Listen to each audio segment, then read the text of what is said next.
Right guys, let's not then very quickly going to talk you through deliberate attacks. As I said, it's been a while since we've actually done a proper talk-through of how deliberate attacks are supposed to work. Situation is currently we are in grid 611167, that little U-shaped wood. Just north of here there is a fairly significant enemy position centered on approximately 61317161371, so only about 300 or 400 meters to our north. You might just be able to see it through the trees in the middle distance for the far tree line. The tactical situation, let's just assume that we've been advancing to contact along the main supply route, crossing the bridge to our south and coming up this main road, and we had some intel that there was an enemy objective just dragging off the woods here that was potentially setting up an ambush, and it had a couple of depth positions like anti-aircraft guns and also potential enemy headquarters. So we've been tasked as a platoon to put in a deliberate attack. The difference between a deliberate attack and a hasty attack, two different kinds of attacks that we do. A deliberate basically means it has pre-planning. We identify the locations on the ground. We will have recce'd the location either by ourselves or a recce patrol or some sort of other assets such as a airborne ISR, intelligence surveillance reconnaissance, could be a UAV or a helicopter. But we've got some sort of intelligence on the strength and dispositions and locations of the enemy that we're going to attack. That then gives us the opportunity to do a lot of planning and rehearsals, which means that we can set up locations prior to commencing the attack. Obviously in the approach, stealth is a requirement, so we actually can get into position before starting the attack off. A number of different acronyms that's just going to run through. So RVs everybody knows about, rendezvous, those we use as a control mechanism as we're on route marches. So for example, if in this situation, if we're coming from the south, a good RV would be, for example, where the road crosses north of the bridge, recognisable, and it's a good place where we can stop short and just do a quick reorg if necessary. So we might have a number of different RVs along our route. If we're going to do a deliberate attack onto this location, we'll set an FRV, what's known as a final RV, and that is the last RV that we get to before everybody shakes out into their different positions. And those different positions, and you've heard of these a number of times because it's pretty much the bread and butter of everything we do, is your fire support and your forming up position. The forming up position itself is the location that your assault troops take before crossing the line of departure at H hour to conduct the assault. I'll just run through that one again. So the forming up position, the FEP, is the location that your assault troops take before crossing the line of departure at H hour to conduct the assault. So these are all the different terminology that we'll hear. Run through those in a little bit more detail. So the FEP itself should be a covered area, preferably covered from view and covered from fire, relatively secure, and if not secure from the enemy, i.e. stealthy from the enemy, it should be secure by other friendly troops. Typically we use things like recce forces to do that. But it should be an area that's not too far away from the location that we're attacking, particularly that we're going to be dismounted. We have to actually walk towards the enemy, so we don't want to be yomping for miles to get there. And it's going to be just behind the line of departure. The line of departure itself is the line that we cross when we commence the assault itself.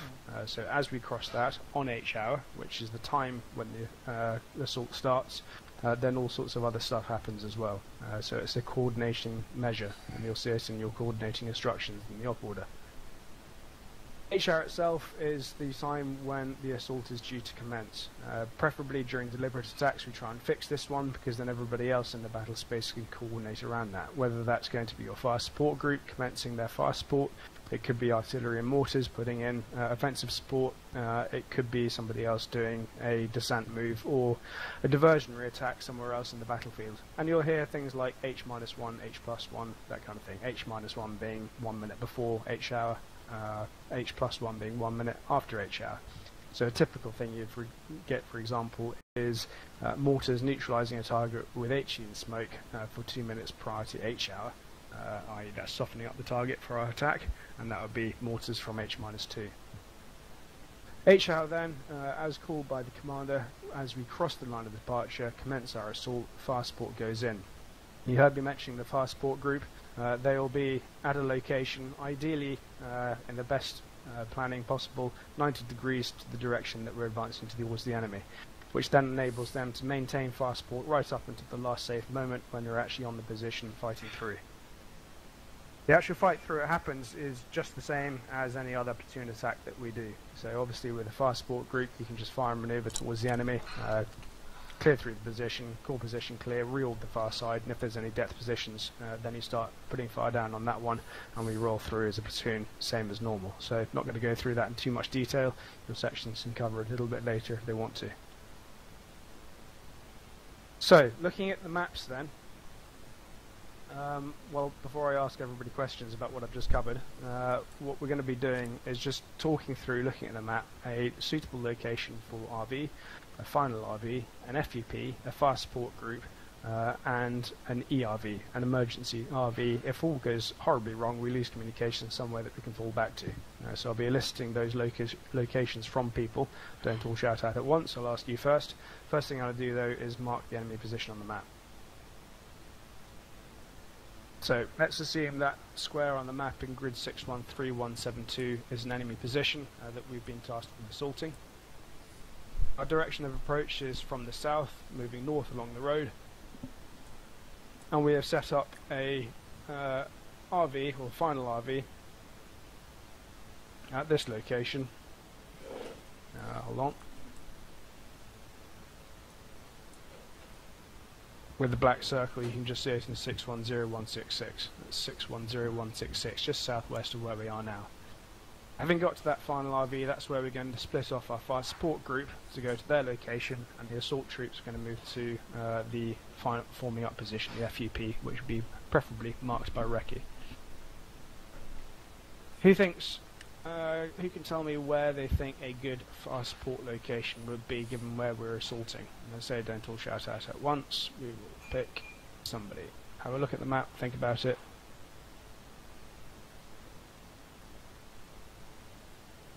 Jobo. Oh fuck. Which grid was the target? The big red blob. Check on the map. Alright, okay.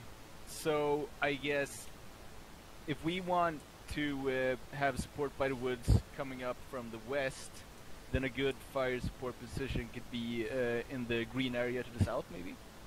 Okay, so you're suggesting that we assault from left flank? Exactly. Okay, so where Tobrot is pointing out at the moment on the map, pretty much just north of where we are now. That's the fire support point, yeah. Okay, why did you pick that? 90-degree angle, and I thought we wanted to cover moving up to the assault for as long as possible. Okay. Though I'm not sure that we actually do, but... Yeah, the ground here is not great, but we have to use the trees best we can. Yeah, not a bad call. Obviously, the first thing you need to think about when doing these deliberate attacks is which direction you're going to attack from, which is why a very thorough recce of the ground is useful, and the ground here is a bit shit. Fire support, ideally you want to be elevated above the target so you can see it easily, but cellar being pretty much flat makes that quite challenging. There's a little bit of elevation to the east at spot height 6.7 and 6.9, but that might be covered from view from the target because of the trees there. Other things to bear in mind when putting fire support obviously is the range of your weapon systems. Typically with fire support we will try and get our fire support group up there with the GPMG sustained fire, GPMG SF. They have a range up to 1100 meters plus, so in reality, but in game terms realistically we're looking 600 to 800 meters. For good fire, so pretty much maybe spot height 6.9 could work if we could see, but where we are here, 200 to 300 meters south of the position, that's well within range of our small arms weapons, but as you can see to the north it's quite tricky location to see the enemy, so you have to take that into account. So the other thing you need to bear in mind with the fire support group is the covered approach, because we don't want to accidentally trigger the enemy. And this is very important because it's one thing that VCB gets wrong almost every single fucking time we do it. So we pick a gleaming fire support location, move one of the sections up there to get into position. Whilst they're trying to establish it, they expose themselves to the enemy and they trigger what's known as a premature attack. The enemy see them, start firing, and then we have to roll straight into an attack without an opportunity to form up properly in the FUP. This is generally bad because it just causes a bit of chaos and we have to react faster than we would hope. And it could also mean if we're going in early, there's other assets which are coordinating around H-hour, such as mortars and OS, then we miss the opportunity to soften up the target because we bumped them early. So it's very important when moving into a fire support position to do so as stealthily as possible. And section commanders, you need to control your guys, 2 ICs as well, make sure that they don't expose themselves to the enemy until they absolutely need to. So if you're in the fire support group, then take maybe a recce pair, go up, look at firing points, but leave the rest of your guys in the dead ground so they don't expose them to the enemy. Any questions on fire support locations? Okay. Nope. Just ignoring that fire support location for the moment, somebody else pick an FUP for me. Who's hiding behind me? Halberg. What would make a good FUP here? Somewhere around this location. And we want to attack from the south, or? Not necessarily. I'll leave that up to you. We can always move the fire support if you want to, but where do you think a good FUP would be? Reference to target, so like a few hundred meters to the west of that, in the forest somewhere, could be a good FUP. Okay. Why are you picking that? Because we can form up in the forest and then advance through the forest towards the enemy location. Yeah, so given the ground here is pretty pants and there's nowhere that's decent cover, we could be able to approach, as you say, up the road using the trees as cover and then into the forest and do a left flanking onto the enemy. Means we can get quite close to them before we're exposed from cover. What would be the risks of trying to use that forest as an FUP? Somebody else give me some ideas. You're right on top of the enemy. Right on top of the enemy, what else? Thinking from the enemy's perspective. Yeah, probably controls or mines something. Yeah. It's really so obvious. What's the enemy going to be thinking if he's got a position there? He's going to be thinking, wait a minute, I've got a forest to my right flank that is already good FUP, so he's going to stick an OP, an observation point or a patrol, a standing patrol in that location, potentially mine it, booby trap it as well. So these are the things that we have to think about, which is why we send our recce call signs up to recce these FUPs and make sure they are clear of booby traps and patrols and other things as well. And then they can secure that location and mark it, so then we can move in without getting bumped. Okay, so we've decided that we're going to have a fire support location down here, FUP somewhere in the woods. What are we going to use as a line of departure then? Key rules of a line of departure: it should be ideally some sort of linear feature. It should be easily recognisable by people on the ground, so you know physically when you are crossing it at H-hour. Just makes coordination a lot simpler. So if we're going to use FUP somewhere in the woods there, what would you use as a line of departure? 610. Could use the 610 easting. Don't forget not everybody has a GPS, so that's not that recognisable. What else might be a good one? There's like a little nick in the woods. There'll be a tree line there that you could form up on 200 metres west to target. Yeah, or even just the edge of the wood line might work, although that's quite close. But yeah, perhaps the edge of the wood line that runs of northeast southwest on the 611 easting could be a good one. As you come out of the wood, basically you are crossing the line of departure and you're then into fire and manoeuvre towards the enemy. Fire support opens up, suppresses the enemy, mortars, artillery, etc., providing you better cover with smoke and HE on the enemy.